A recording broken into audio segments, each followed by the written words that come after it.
கொழும்பில் உள்ள அமெரிக்க தூதரகம் அமெரிக்காவிற்கு பயணிக்கும் இலங்கையர்களுக்கான விசா விதிமுறைகள் குறித்து சிறப்பு அறிக்கையொன்றை வெளியிட்டுள்ளது.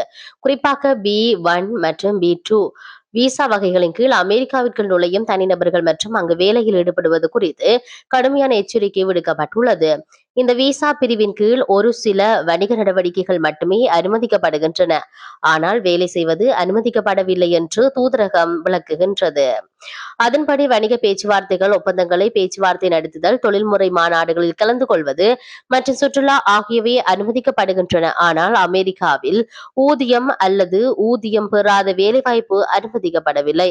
இதேவேளை சுற்றுலா விசாவில் அமெரிக்காவிற்குள் நுழைந்து அங்கீகரிக்கப்படாத வேலையில் ஈடுபடாவிட்டால் எடுக்கக்கூடிய கடுமையான நடவடிக்கைகள் குறித்து தூதரகம் தெரிவித்துள்ளது. உடனடியாக நடைமுறைக்கு வரும் வகையில் தொடர்புடைய நபர்களை அமெரிக்காவிலிருந்து நாடு கடத்த நடவடிக்கை எடுக்கப்படும் என்றார். அவர்கள் நிரந்தர விசா தடைக்கு உட்படுத்தப்படலாம். இது அவர்கள் மீண்டும் அமெரிக்காவிற்குள் நுழைவதை தடுக்கும். அமெரிக்காவிற்குள் நுழைவதற்கு முன்பு இலங்கை பயணிகள் தாங்கள் பெற்றுக்கொண்ட விசா வகை மற்றும் அதன் கீழ் என்ன செய்ய முடியும் என்ன செய்யக்கூடாது என்பது குறித்து நன்கு அறிந்திருக்க வேண்டும் என்று தூதரகம் கேட்டுக் கொள்கின்றது.